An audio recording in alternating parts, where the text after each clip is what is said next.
Raindrops, happy 2026. Look, y'all have been asking me in 2024 and 2025 about this interview, and I'm here to say, finally, I am giving y'all what y'all want. This is her first exclusive sit-down interview since being released.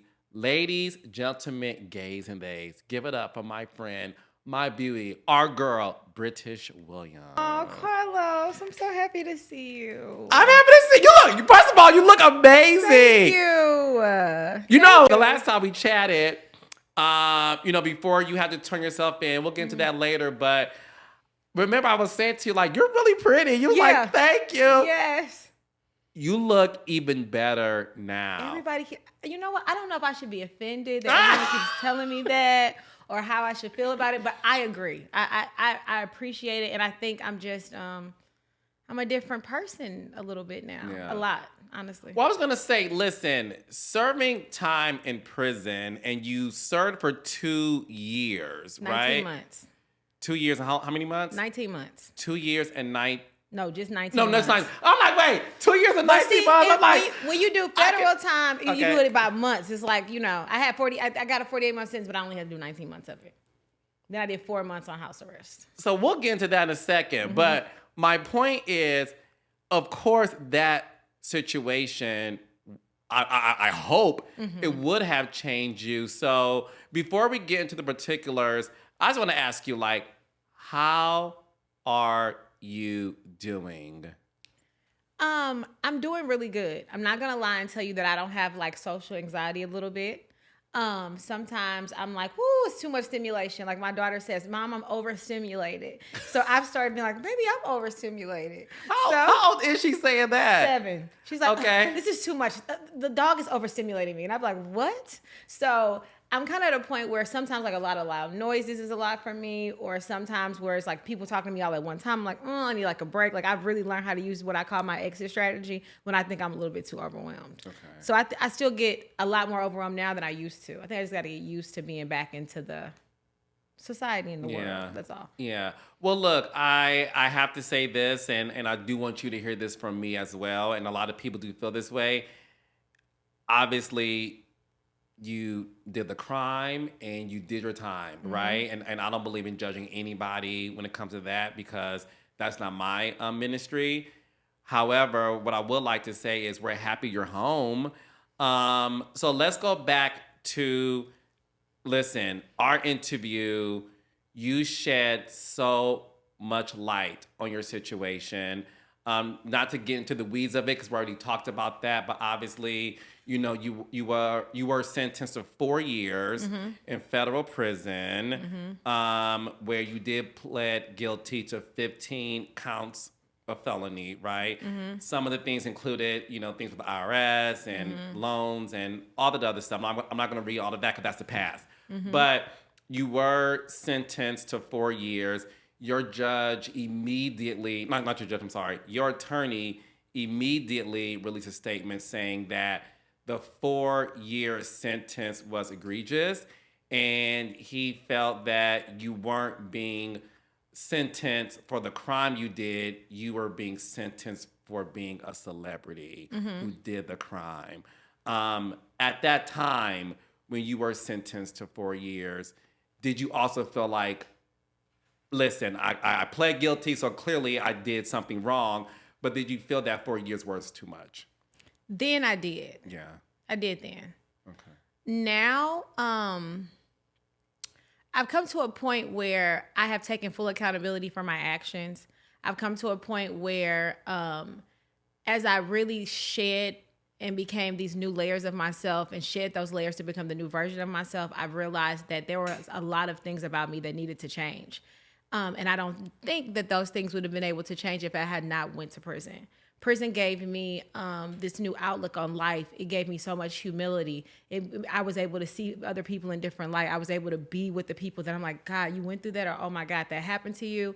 I was able to really, I've never had as much time in my life to be able just to have me time to myself, to be able to, it sounds crazy, but to be honest with you, I I never felt free until my freedom was taken away. That's just the Explain reality that to of me. it. I never felt free until my freedom was taken away. Yes. I think what happened for me was that I learned to know myself again. I think I had got to a point where I wasn't living, the reality star wasn't living in the reality of the world. I had my own way of thinking or the way that things should go, and not knowing that the rest of the world is not living how I'm living, or the rest of the world is not in that space that I'm in, and that I am totally ungrateful. I was so ungrateful. I was so entitled. I had no humility at all. None at all. I didn't. And I am just at a point. I read a book while I was in prison. It is Oprah's her when she used to do her Soulful Sundays, but she would have her interviews, and she took like a correlation and put all of these books together, like all these different interviews, and put it into a book. And something that I read was you have to learn how to take taking the things you put expectations and replacing them with appreciation. Ooh. And that's something that I'm like literally live by now. So even when it comes to my child, I'm like, okay, you need to appreciate that a little bit more. Or like, you're very spoiled, and I know it's our fault because we've spoiled her, but I need you to understand that people have way less than you, and that those things can be taken away from you. Being able to be in prison, I went from, being able to do anything I thought I could want to do, to being able to have to be the same as everyone else. It was wearing green uniforms, or eating the same food. Like you're stuck into what you're being told what to do. There's nothing you can do about it, and you're stuck in a place where you can't leave. And it just put me in a different space of where I am now. My health wise, like when people say health is wealth, it's a real thing for me now. I work out 6 times a week. I'm with my trainer. Welcome to the club. Yes, I'm obsessed with working out. I Yes. run. It started off from being in prison and running on the track and going out to, like, we call it like going outside, like going on the track. And I would go and I would run, and I would go to the gym, and I would just kind of work out. But now it's like, it's a part of my lifestyle every day. Like this morning I got up, I hadn't worked out in 3 days because it was my birthday this weekend. And I was like, I'm getting up and go to the gym. I did 3.5 miles on a treadmill. I was like, yeah, I felt better, Yeah. So I think it's just, I really had to understand that the things that I thought were okay with me were not okay. Like, I really was an entitled bitch. It's no other way around it. That's really how I felt. And I really went through counseling, and I went through a program in prison that really had me dig deep into who I was as a person, and to dig deep into the people that I've affected in my life. And I don't think that I was able to look at those things from being able to be objective from all parties. I wasn't objective. I wasn't an objective person at all. I always saw stuff how I wanted to see it and what I thought was okay. And that's just not a way to be able to live your life, or to be able to be a part of the world if you want to actually make an impact on the world, to me. That is beautiful, because the thing is this. You are such a different woman than who I met like almost 2 years ago, right? Mm-hmm. Because at that time, look, I'm just being real with you, I even felt that you were in denial about the things you did. Yeah. And I respectfully, of course, just wanted you to tell your truth, but I really was like, the reality hasn't hit her yet. Mm-hmm. And the beauty of your situation is you allow yourself to really deal with the ramifications of your actions. Mm-hmm. So with that being said, can you walk us through the first day you were in prison and what that was like? Because again, in your words, not mine, here's this entitled bitch walking into prison for the very first time.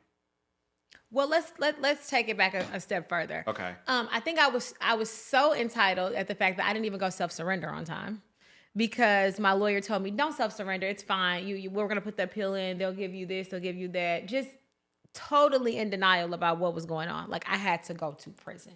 Like, that is just what it was. And I didn't self-surrender on time. So a week later, the marshals came to my house. They didn't kick the door down, but they had marshals all around my house. They came, they arrested me. Said, you have a federal warrant. You're supposed to be in prison this time, blah, blah, blah. And I was going to a camp at the time. I was going to Alderson camp. And because I didn't go to camp, I was put behind the wall. So I was really in prison. I wasn't at camp. I was behind the wall in prison.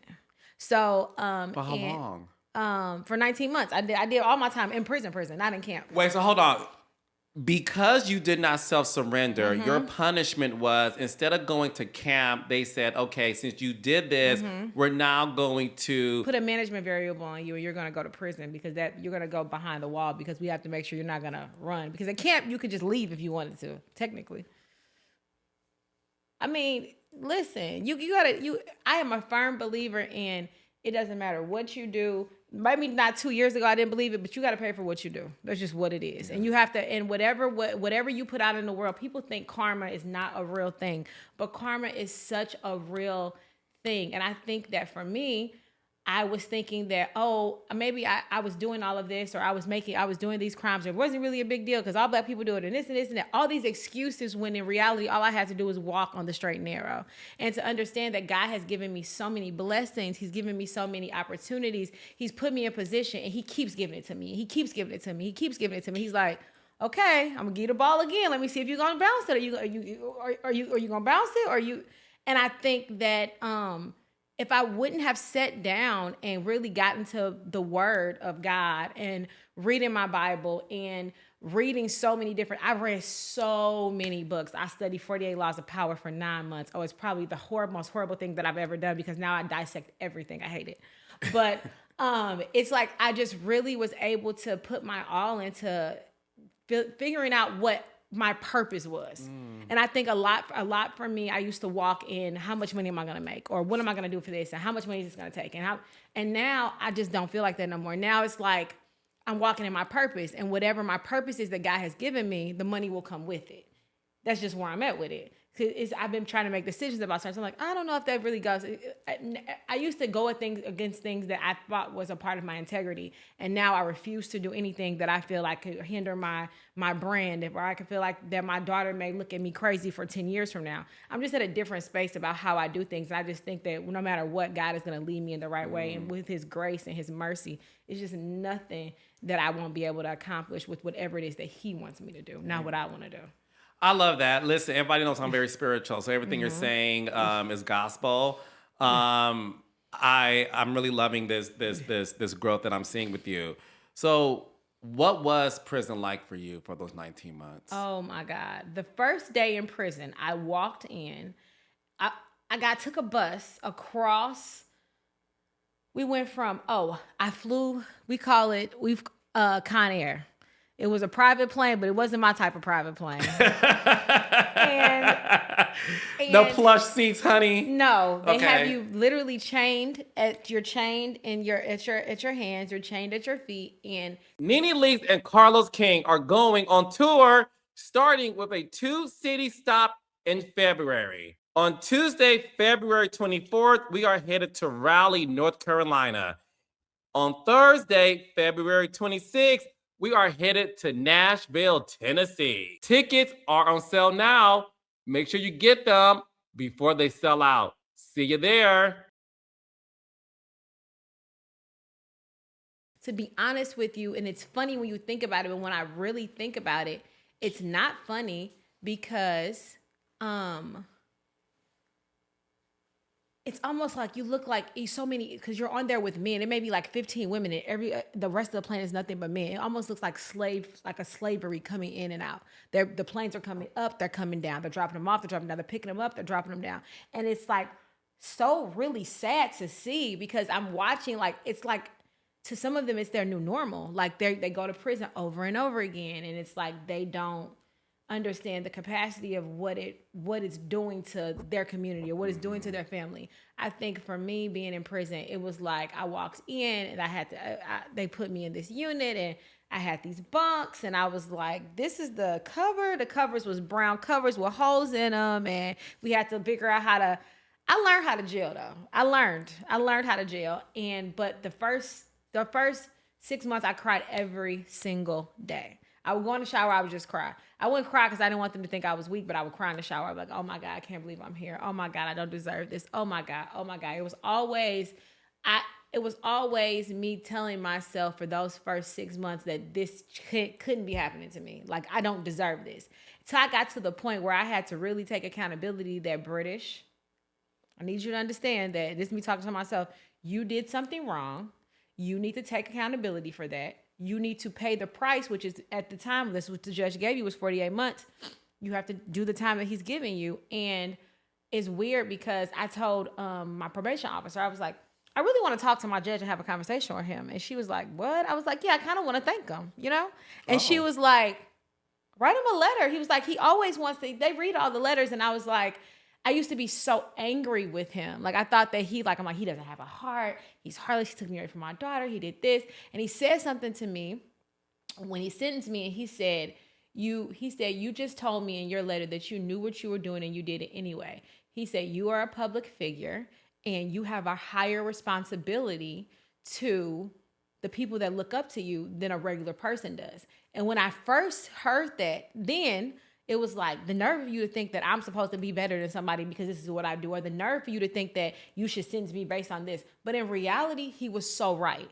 God has given me an opportunity to be able to be in a space, to have a platform, to be able to be a voice for them. And instead of me being a positive voice and being there to be as a great example of what people should do, I decided to do it the wrong way.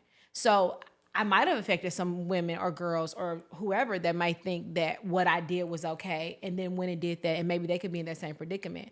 Or I might have disappointed some of my fans because they didn't think that I would do that because they saw me as this hardworking mother or, an entrepreneur. So in reality, he's right. I do hold a higher standard to the world of how I should display and what I should do. And now everybody lets me. It's like, I don't even want a handicap placard. I don't want nothing to do with nothing illegal. Whatever's going on, please keep me out of it. And I'm acting like and I've learned conspiracy is a real thing. Conspiracy is me and you can be sitting here talking and we could be like, let's go rob this bank downtown. And whether we go rob it or not, that's conspiracy. They can get you on it. So anybody talks about anything, I don't even want to hear it. You block it out. Yep. You block it out. So the thing is, when you were there the first 6 months, you're crying every day. Yes. Do the women recognize you? It was a frenzy when I went into the prison. Like literally to the point where I had to sign something that said that the BOP would keep me safe because I was a public figure and they had to make sure that certain things didn't happen. I would go and take pictures with people on the weekends when we did picture stuff. Like I really had, honestly, to be in prison and to walk through all these different lives of people, because I've met so many people. I met older people, younger people. They have people that are 18 that are in prison, girls that's got 20 years, or women that I met like Miss Bell, which is somebody that I became really close to, and she has a life sentence. And she's been on the list to get pardoned. And I met I don't know if you know who Miss West is, but Kim Kardashian was working with Miss Michelle West, and she got her pardoned. Yes. In February. She was really one of my close mentors when I was in prison. I sat and had conversations with her. She had me read this Langston Hughes book that I loved. We would sit and have meetings. She would sit and talk to me. Her daughter, who is a stylist that's out in LA, like I met really interesting and good people that really helped me throughout the way. And I was so blessed to watch her go home because she had 2 life sentences plus 50 years. Damn. You know, nobody can do that but God. There's no other way around it. Were you, before prison, were you always spiritual? I was fake spiritual, I think. Like, I was like, because when I was younger, I thought I was called to be a preacher. And like, I would go to Sunday school and I would do this and I would do that. But I never had the relationship that I have with God now. And I wouldn't have, because when you're sitting in that space, or you're in prison, or there's nobody else you can call on but Him. And sometimes God puts you in a space where you only can call on Him and only be responsible for Him. And I don't think that's something that I really, really understood until that moment came. And I tell people all the time, God's grace and His mercy, I don't think I ever could have got through it. I don't. Ever. I don't think I could have. I think there's no way around it. Listen, I tell people this all the time, and I tell myself this, right? If we have any tissue, we can give to it's British. Okay, I can't. Because, I want to make sure. Make my makeup up. Because the face is beat, and I want to make sure. I just need the fan. Okay, well, fan, okay. Yeah. Listen, God doesn't make mistakes. And one thing I know for sure is God always wants you to turn to Him. And when we have free will, right? That's the blessing of being on this earth. We have free will to do what we want to do. we're not supposed to do everything we want to do, right? And sometimes we make decisions that isn't right. And we sometimes ask God, well, why did you make this happen? Versus being like, no, I made this happen. And what I need to do is repent of my sins and really follow God's word to help me out of this situation, because all he wants you to do is rely on him. Mm-hmm. And everything you're saying is true in terms of sometimes God will put you in a situation where you can only rely on him and you only know it's him. Mm-hmm. And I know that for my life, I know that for lives of many people who are in this industry, you are even in this conversation changing lives with mm-hmm. tons of women. Because the thing that you did, and I will never forget this, when you and I had our conversation before you went to prison, you were talking about the things you were doing, and you were like, everybody does it. Mm-hmm. And I was like, I never heard of it. Because what was it that was? A CPN. Yeah, the CPN. I'm like, I know a CPN, girl. I said, what's a CPN? And then people were in my DMs like, you never heard of it? And I'm like, I wasn't being shady to my girl. Like, I, as a 40-something-year-old guy, never heard of that at the time. And I love the fact that you're even saying that, like, well, everybody does it. Mm-hmm. Well, everybody robs the bank. It doesn't mean you should do it. At all. And I love the fact that you were able to allow yourself to really seek God in those darkest moments, because he is the only person that can help you out of the situation. Because let's be clear, you were sentenced to 4 years mm-hmm. and only served 19 months. So this is the thing Let's talk about that. Yeah. So people don't really understand the federal system. Okay. And you don't really understand it until you have to be in the system, or you have a loved one that's in the system to understand it. So people are like, oh, you got to do 85%. Well, not really anymore. So really you're doing half of your time now because of the different programs that have been the First Step Act, the Second Chance Act. You have all these different programs that stack on top of your sentence to be able to make you leave prison a lot quicker. So one thing that I was able to do while I was in prison, I did a program called RDAP. RDAP is a residential drug program where you go in if you have an alcohol problem, where you smoke weed, or I was in there with people that had really hard drugs that were was on heroin, or fentanyl, or things of that nature. And you go through this 9-month process of learning and digging deep into yourself to understand who you are, from doing all these different kind of assignments, for being able to have to get up every day and do the exact same thing, having to have your bed made, having to be in uniform, having to do all these things. Until I got to a point where I was a senior guide, which is the person that leads the community within RDAP. And RDAP changed my life. I'm not gonna lie to you. And to the point where I even went and talked about it to the stakeholders while I was still in prison, to the people that was there, because it really, really, really helped me. And to be honest with you, I didn't have a drug problem. I mean, I smoked weed sometimes or drink alcohol, but I didn't have a drug need, But I made it, so I did, because when you do RDAP, you get a year off your sentence. And how long is that program? 9 months. 9 months. Then when you get out, you have to do 4 months of TDAT. So that I just got off of TDAT 2 weeks ago. What's that? TDAT is when you go and you do one-on-one counseling once a week, and then you do you do group counseling once a week. So I would go on Wednesdays and Thursdays, and it just gives you another process of being able to process now being on the other side of the gate, to make sure that you're still walking in that straight line. To be able, and it really wasn't about drugs. It was about it's about your cognitive thinking. So understanding, I had criminal thinking errors that I didn't, that's what they're called. I had no clue I had them. I didn't know. Entitlement, super optimism, thinking that I can get away with something, like I have superpowers, that I can get away with stuff.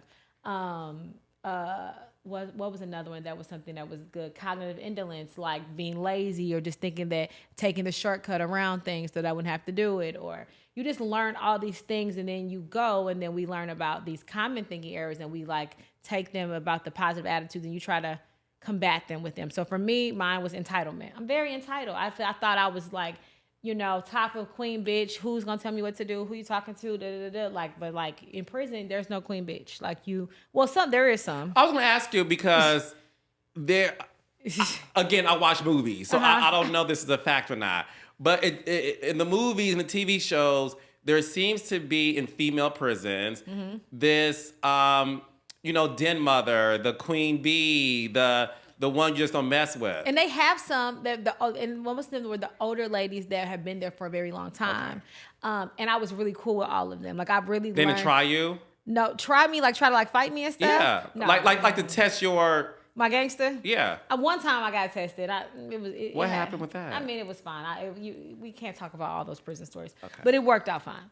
But I think more so for me to be in the prison, it really wasn't about, you have to have a job where I was at. So I became a teacher and I started an e-commerce course where I taught all the women how to start online courses and how to be able to get their LLCs and get their EIN numbers to be able to start their own businesses. So I did that within the prison. That was something I did. You only have, out of 800 and something prisoners, there's only 8 teachers in the whole entire prison. So people would come and meet with me. I would go over their business plans with them. I would help them with whatever ideas they had. They would bring me their scripts about shows and movies they wanted to do. And I was like, oh, this is a good idea. Or you should tweak this. Or I don't know about that. So I really took things that I knew and tried to pour it into other people. And then people really poured stuff into me too. I did a whole, I interviewed 75 women while I was in prison. I'm gonna release a book called, Us versus the United States of America, where it talks about all of their things the things versus the United States said this and what the real truth was, and kind of compare the two based on their cases, and just giving people a voice to be able to talk about what happened to them and talk about their children. And I tried my best after I got over being a bitch for 6 months to get the best experience out of it. Because I think when we look at it on TV, for me, I was like, oh my God, they're going to try to cut my face. Oh my God, they're going to fight. That's what I was thinking. Oh my God, I'm going to have to watch it. Men prisons are like that. But women prisons are not like that. It's like a big slumber party, honestly. It's not the best, but it's not this horrible. It's not as dangerous. No. As maybe the men prison but they still are fighting. They still are cutting people's faces. Those things are still happening. Have you seen? Do you see those things? Yes, I did. I saw somebody get into a fight. I saw somebody take a razor blade and cut somebody in their face. Yeah, I saw all of that. That happened, for sure. Mm-hmm. And what would you do? Just mind your business. That's the best thing for you to do. Down. Because if you walk into and try to break up a fight, you'll be in the SHU too. The SHU is the special housing unit where men call it the hole. But you literally go and you're in a space for at least 30 days where you're by yourself in a cell. So that's not worth it. And you don't want to. I barely could do prison. How I was gonna do that? I was celebrating that too. I'm like, y'all, whatever y'all got going on, stay over there. I can't do it. And there was a picture that went viral. I heard a couple of them. Yeah, I saw. I don't know, but so explain to the raindrop. There's a picture. It's British with her natural hair. First, the body was bodying. Was I sitting like this? It was like a bun situation, okay. And maybe a bang, but the body. Y'all having like these like these sweatsuits. We only can wear sweats. They don't have nothing else. But the curves was curving. Yeah, we get them altered. Okay. We get the sweatsuits altered so they can be cute. Who's doing alterations in prison, girl? I have never met so many talented people in my life. They do alterations. They make books. They do arts and crafts. If you could see the things that they put together for a birthday in prison, you'd be like, what the hell? Like literally cakes and flowers out of paper, just like crazy stuff. And you'd be like, wow. Like I'm telling you, it's like being in a whole nother world. But no, it was good because it was you and a bunch of baddies. And my baddies, I mean, beautiful women. Yeah, it was. They all were cute. They're all, you guys were so cute. And we were just looking like, wait a minute, y'all looking good in prison. Because again, people really look at some of these shows and they think like, okay, there's beautiful women who unfortunately are in prison or whatever. Mm-hmm. But we feel like, okay, again, I'm assuming like it's cornrows. You got to take your wig off, and when you get there, and you can't. Well, they would sneak weave in sometimes, but like I would wear my hair braided. Like I get my hair braided, I wear it in a bun sometimes. But I'll get my hair braided every week. Like somebody would come braid my hair, and I'll give my hair braided. So you have a prison inmate who does hair. Mm-hmm. You got somebody that does hair. You got somebody that does nails. You have somebody do wash clothes. You got somebody that cook. You got somebody do everything. It's the same kind of thing. It's just like its own little world. How was the food? Our food wasn't bad. They said our prison that I was at had some of the best food. But honestly, to be honest with you guys, I learned how to really like prison cook in prison. What's prison cook? Like I learned how to make like rice bowls, and like I learned how to make like enchiladas, and I would make tacos, and like you in would the buy some kitchen. commissary. No, you have to boil it in hot water. You have to drop it in hot water. You have to we would cook in bags. Like it's a real thing. Like I went from having a chef to cooking in a bag. I thought about it on Sunday because my birthday we had the chef came a couple of days and cooked for us and stuff. Shout out to my chef, he's really cool. And he came and cooked for us, and I was like, I sat there and I started crying, and my best friend looked at me like, what's wrong with you? I said, because I was just cooking out of a plastic bag 4 months ago.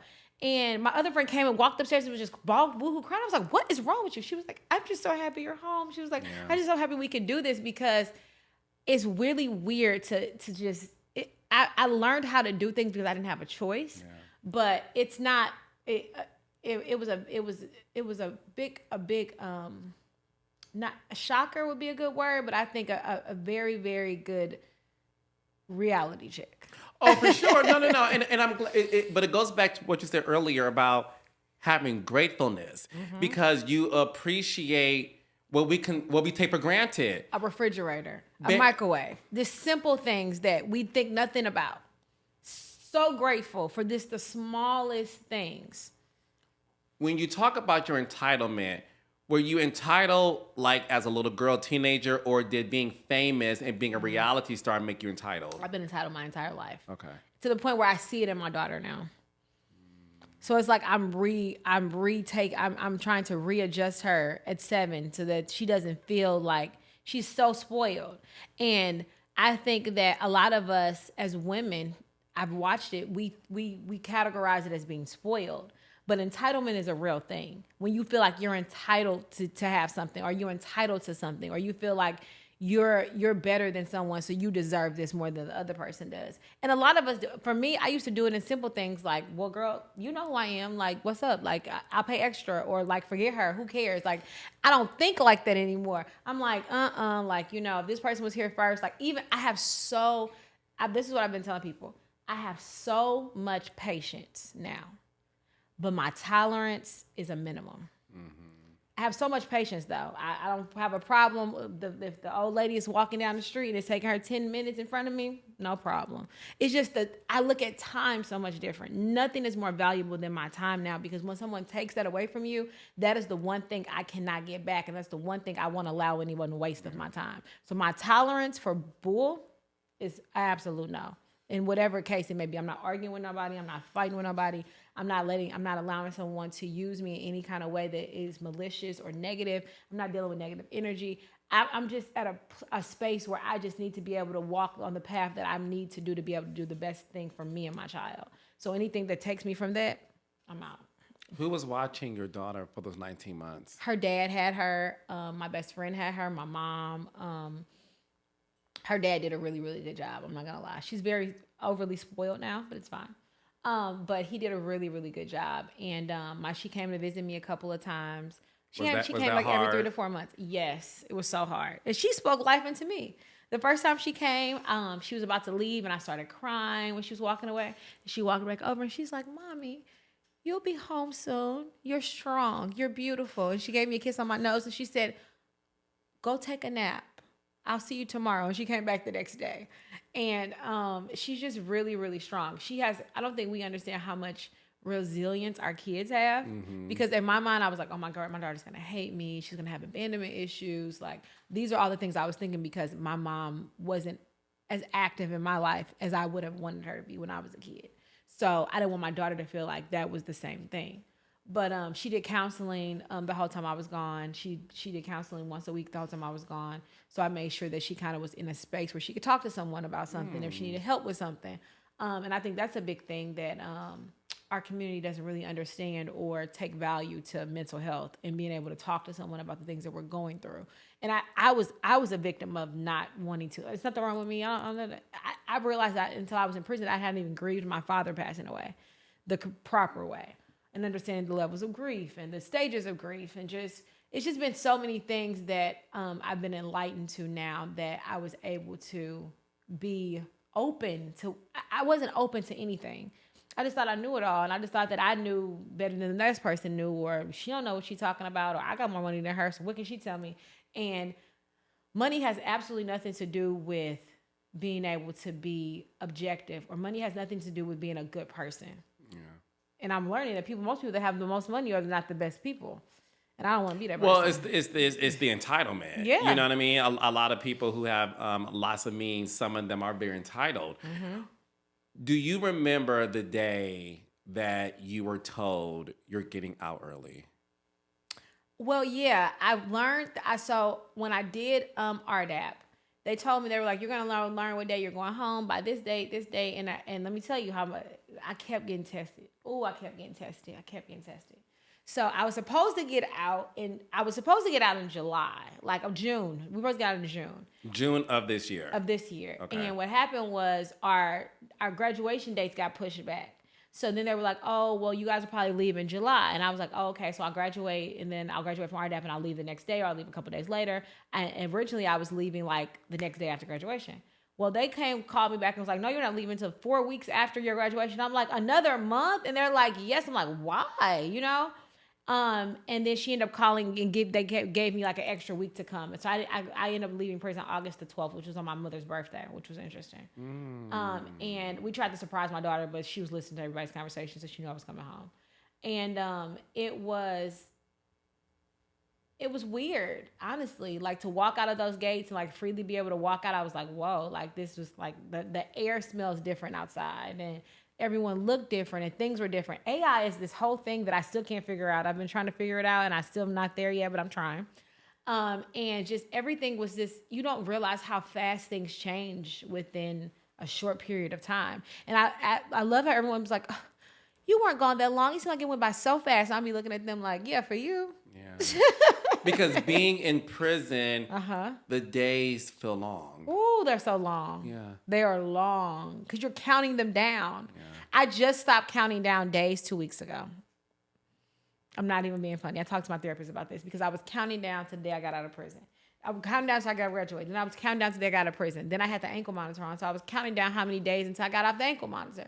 And then until the day I heard, now that was another thing. I wasn't supposed to get off until December the 16th. And my probation, I was like, oh no, you're getting off early. And I got off on the 4th.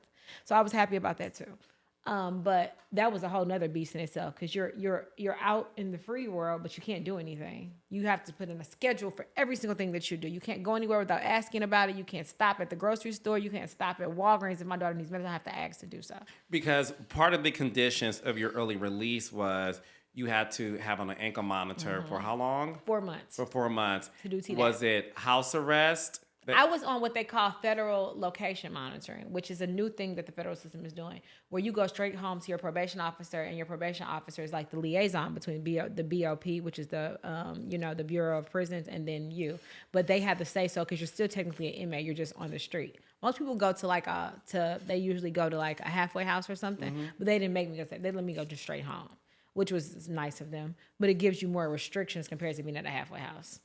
So anytime you wanted to like walk out the door, you had to have it scheduled. Mm-hmm. I've just been having my freedom in real life for literally 2 weeks, to the point where I'd be having to remember, like, I'm putting my pants on, like, you don't have ankle monitor on anymore, or like, you can leave the house. It's 11 o'clock, but you can leave. I would be at home by 6 o'clock. Was it weird for you to shower by yourself, like things like that? Oh my God, it was. Well, the thing with the showers is, it was weird for me to shower with no shoes on. Because there you shower with shower shoes on. I never want to put on shower shoes again. Like, athletes do it a lot, but like have every day you have to put on shower shoes. And like, I hated looking at everyone's hair. Oh, the hair got on my nerves. I have like a phobia with hair now. It's horrible. And then like keys shaking because the guards would walk with their keys. Yeah. It's just little things that it's like reminds me of prison. I'm like, oh my God. So you, as of today, you've been off of ankle monitoring for 2 weeks. It's been, that was the fourth. It's about this is the third week. The third week. So for the past 3 weeks, how has life been for you? It's been refreshing, but it's been weird because I've been so used to somebody telling me what to do for like the past 2 years. So it's like now I have my own freedom to do what I want to do. And I'm really, really careful about the things that I say yes and no to. Like, just because I want to be able to walk on that line that keeps me where I need to be. I'm just a lot more cautious now about things. Now that you're out, what is your relationship like now with your child's father, Lorenzo? Me and Lorenzo have a good co-parenting relationship still. Lorenzo did a phenomenal job with my daughter. I will forever be indebted and thankful to him for how he treated her, how he was there and stepped up as a father. Even with him just helping me with things since I've been home, he's always been, he's just a great support system. As far as us being together, no. He has his own thing going on with all his girlfriends, and, he's still a ladies' man. And, I sit and tease him or give him advice about what to do or what not to do. But I love him always. He is always good. He's my family to me. I always got his back. He always got my back. And, we just have a great co-parenting relationship. He gets on my nerves sometimes. I cuss him out every once in a while. But I haven't been cussing. I was like, you know what? I'm not going to deal with this right now. Call me back when you get yourself together. So, but we have a great relationship, period. We just do. Yeah. And when you're out and about, like, are you trying to meet new guys? Or? Okay, so you want me to be totally honest with you? Always. Okay, so I have for the past few months, I have been dating a girl. I was. We're not in a relationship, but we were dating. If that makes any sense. Dating virtually or? No, just dating, dating. But it's not that I'm not. She would come see you at the house. She came before, yeah. A couple of times? I mean, whatever. All I'm saying How did you meet her? I knew her prior to me going to prison. How? I met her within the realm of some things, people we knew, mutual people. No DM sliding, but in person? Once, and then DMing, and then, Okay. Is she a stud? I don't know if you consider her that. Okay. Lipstick? No. Film? No. No. Just she's with a wig? I'm teasing. Okay. No. Even though you're gorgeous. No, I'm playing that. Well, thank you. I'm teasing. But we're really good friends, and she's really one of my really good friends, and I don't know if that's the lane I'm gonna go in, because I'm now I'm like, do I want to date guys? Because dating a girl is a lot.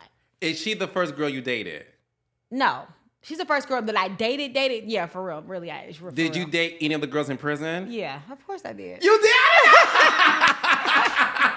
Wait, how many boos did you have in prison? Just one or two. Oh my God! Don't be asking me questions that you want the truth to the question. I always want the truth. This is reality. Yeah, the king had about the reality. Just a couple. I mean, no big deal. It was fine. It was fine. Would y'all? It's his own little world in there. Would y'all be intimate in the cells? We didn't have cells. We were in cubicles. Ours wasn't cells. Okay. Certain prisons have cells. Ours was open bay, like college type of rooms.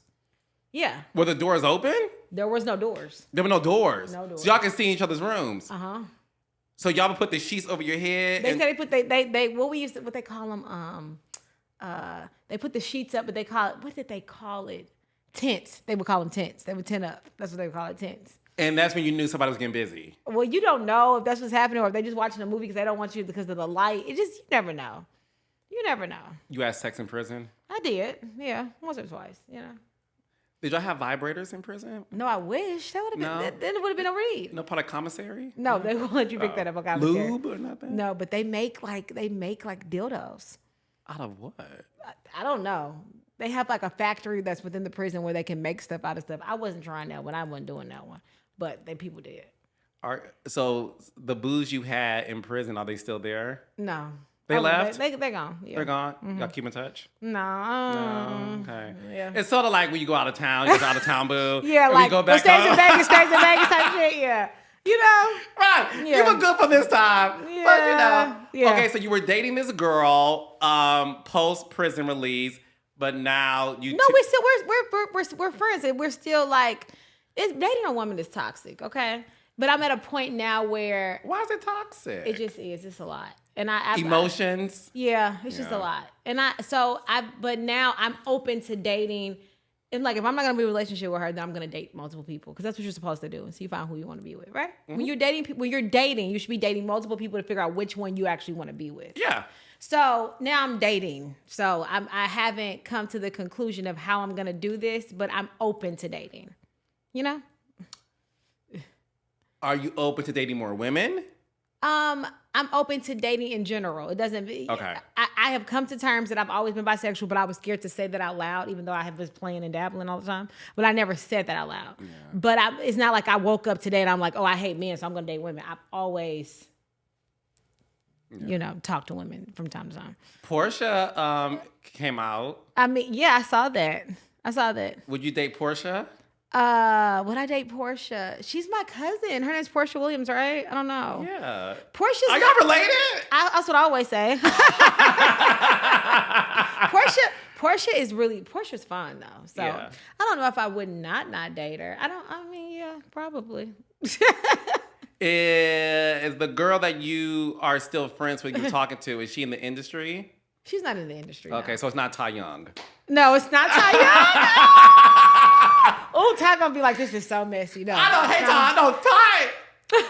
It's not Ty. No, okay, it's not Ty. It's not Ty. It's not Ty. Okay. Ty be having all the girls though. Ty has all the girls. I don't know what Ty doing. My running joke is because I love Ty and I want to interview Ty. And Ty, I reached out to her team when Basketball Wives was on to do an interview, and she said she would do it, but things happened.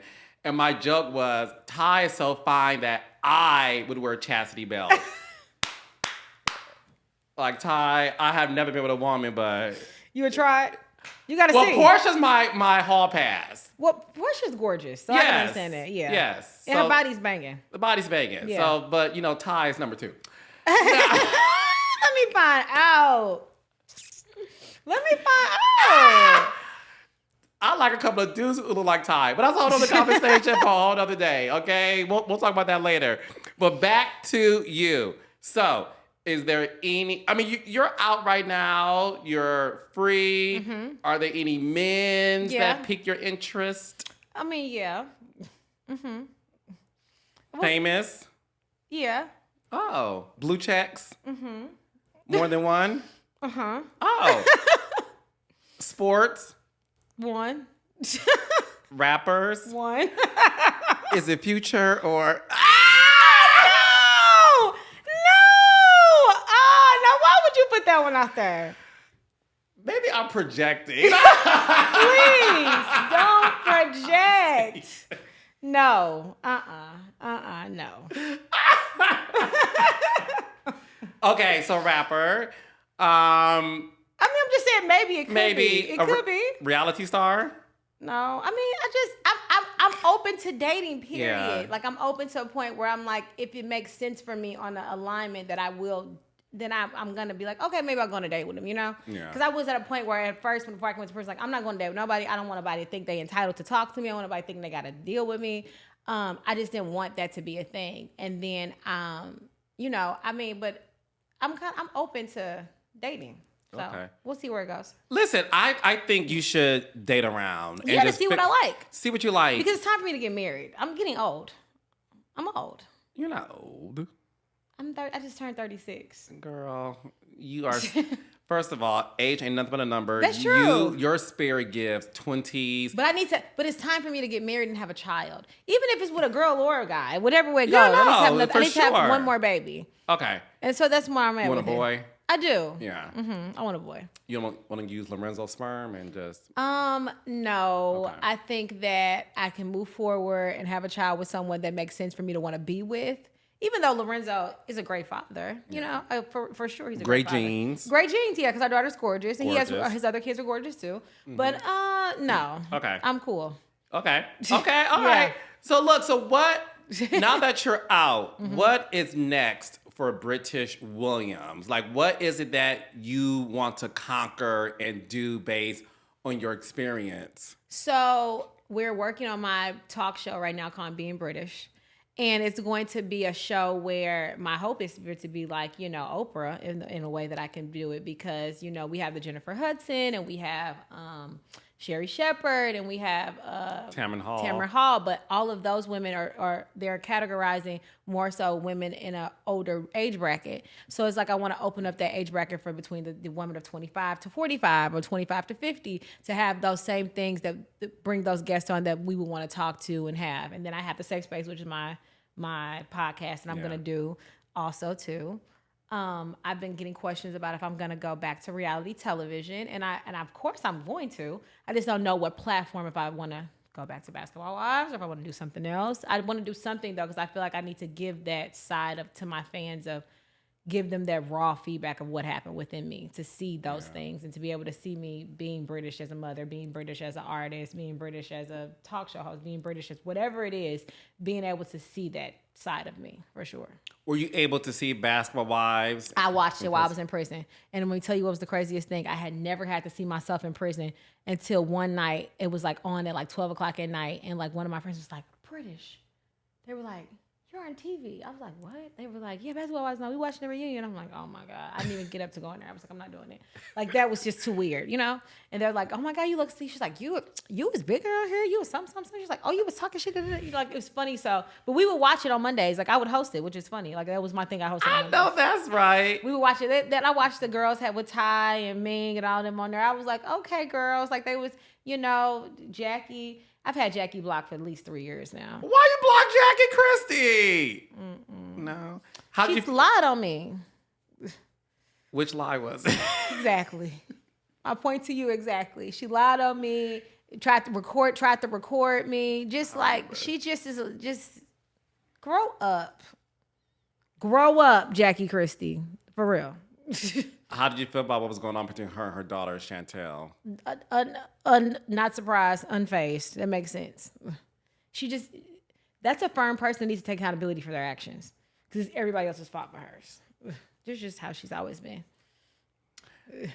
I would like British Williams to go back on Basketball Wives if you're listening. Okay, thank you so much. But look, I will say this, all jokes aside, I am so proud of your growth. I mean this when I say this.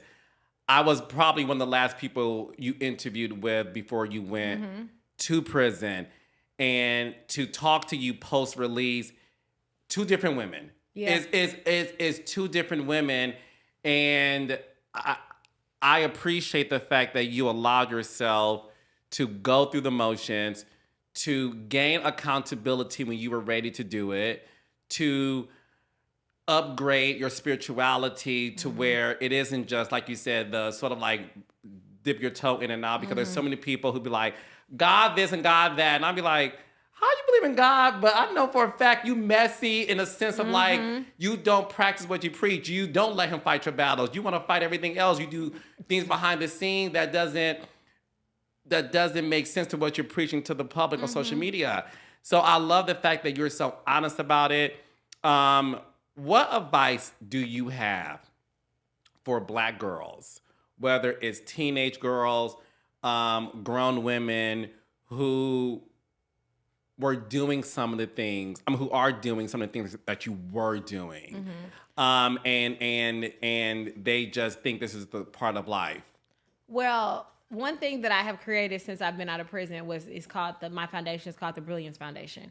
And the Brilliance Foundation was set to be able to not only do prison reform things where we go in and we help the things that I've saw within the prisons that need to be fixed. Because one thing that I saw was the healthcare for women in prison. Healthcare for women in prison is a very, very difficult thing, because you have women in there that are pregnant, you have women in there that have cancer, you have women in there that are sick or have things going on with them. And the process for being able to get in with a doctor or a specialist is like crazy. It doesn't even make any sense. And that was something that I noticed even with feminine care in prison. I noticed that. So I started the Safe Space Feminine Care, which is something where we have boric acid, we have boric acid suppositories, we have foam wash, and my hope is to get some kind of bill passed that they require certain vitamins, certain things on commissary for women in being state or federal prison, where it allows them to be able to have those needs met when it's something that comes to their vaginal care. So I want people to remember that when they go to prison, that you don't really have any control over the things that are going on with your body, period. Like, you literally are an entity that belongs to the government. You don't go by your name. You go by a number. What's my 685-19509? Is that 685? Yeah, that's my number. That's my number. It's like forever embedded in my head. They will call you by your number. You're called by my last name. Let me tell you a story that was funny. When my daughter came to visit me, they called me Williams. They're like, Williams. My daughter looked at that man. She said, her name is British. Her name is not Williams. And she didn't understand it because she was like, why? She said, Mom, why does he keep calling you Williams? That's not your name. I was like, but they go by last names. They were military time there. So you go by your last names instead of your first names. And then you have so many Williams, like Williams 509 or Williams 685 or whatever it is. So my recommendation to women that have or has been through the same thing that I've been through or doing the same things that I was doing is to stop. Because nothing, no amount of money, no amount of success, no amount of love, no amount of any of those things are worth the time that you have to give back to the government, to the state, whatever it may be. Because when you're sitting in that cell or you're sitting in that room and you can't leave and it's Christmas, I cried so hard on Christmas last year because I wasn't there with my daughter. It's something I don't know if I'm ever gonna, it's hard for me to say. I usually say I never regret anything, but I regret the things that I did because those weren't mistakes. Mistakes are something that you do once or twice, and then it once, then twice. After 2 or 3 times, it becomes a pattern. It becomes a part of who you are. It becomes something that you're doing purposefully. So, to stop that cycle, you have to just tell yourself that the things that you're doing are wrong. Not because I think as an individual, I used to go through like, oh, I'm doing it to survive. Or I got to do it for this. Or I got to do it for that. I got to do it for this. But in reality, I did all of that, and my daughter didn't have me for 19 months. Mm-hmm. I couldn't go to her school functions. I couldn't be there for Mother's Day. I couldn't be there for her birthday parties. I was parenting over a phone on a video visit once a week, and it just wasn't. None of it was worth it. Not a bag, not a shoe, not a car. None of it was worth it. And I just recommend that, you look at what's really important to you, because at the end of the day, what I also realized with being in prison, the people that I thought was my friend or people that I thought that would be there for me were not there for me. But most of them were. Brooke Bailey, Brandy, all of them sent money all the time, email me all the time. My best friend Raquel always is my ride or die. My friend Tisha bringing my daughter to see me, even Lorenzo bringing my daughter to see me. My manager Elysion was there. All of the people most of the people that I thought would be there were there. It was a couple of people that were like, "Oh, really? Like that's what you want?" And now they just don't get to go on the journey with me, which I'm not upset about it. I'm not mad about it. And if I see them, I speak, how you doing? But like, you just can't be in that circle or that space with me now, because who I am now, you deserve that last version of me. You don't deserve this version of me. So I suggest that women learn, that people that are going through what I've going through or doing the things that I did, learn to just understand that the things that they're doing, nothing is more important than your time. It's just not. And, some people might not get caught and some people will get caught, but either way, when you really work hard for the money that you need, you value it differently. The way you spend it is differently. The way that you cherish it is differently. And, for me, I was doing illegal stuff and doing legal stuff and doing legal stuff. For what? Like, we think that, I used to think of, if I go give out turkeys for Thanksgiving, I'm doing a good deed. Or if I go buy clothes for the shelter for the girls, I'm doing a good deed. But in reality, like, I should be doing that anyway. Like, it's not, I'm doing it for show or doing it because I'm trying to like off base what I did wrong to feel like I'm doing something right. Just do it right the first time. Yeah. It's just so much easier. No, listen, that's the best advice, because, listen, in our community, again, I go back to our first interview, and you're admitting to doing things you thought everybody did. Mm-hmm. And I believe in education, not education meaning the universities and school, which is important too, but the education that our community needs, in terms of like, just because your grandmama put your cousins on her taxes, that's what on her tax return, like, that's not legal. Correct. But when you grow up in this environment, you think like, I thought that was legal. Or your 5-year-old, child, you put the cable bill in their name. Like, there are just certain things that, we laugh at as a community that we just think is normal, but it's not normal in the eyes of the government. And that's why your story to me is so powerful, because you're not alone in this, but the fact that you allowed yourself to do the time, you grew so much in those 19 months that now this platform and everything you're going to do, because I believe in you so much. And I know for a fact that a lot of people's lives are being changed listening to your story And there's just so much more room for you to change lives. So I'm proud of you. I thank you so much, Carlos. And I really hope that people take the things that I've been through and they take the mistakes that I've made and the lessons that I've learned, and they turn that into something where they don't have to do it. I remember when I was younger, one of my friends used to always tell me that, you know what, you smart. You smart. Smart people learn from their own mistakes. Wise people learn from other people's mistakes. Mm-hmm. So I hope that the people that are watching can be more wise than they are smart. Amen. Like, for sure, because I was a smart ass, not a wise person. Now I'm stepping into that. But maybe I shouldn't do that. If you say it's hot, I believe you. I'm not gonna touch it. You know. Go have at it. Yeah. So I think that's the most important thing, is really being able to understand that and being able to know that sometimes life is gonna give us things, and they're gonna test us to see if we're still in that space to do something wrong, or we're still in that space to do something illegal, or we're still in that space where we know that something's wrong, but we do it anyway, and that's just not the best thing to do. I'm proud of you. British Williams, y'all. Yeah. Thank you, Carlos. So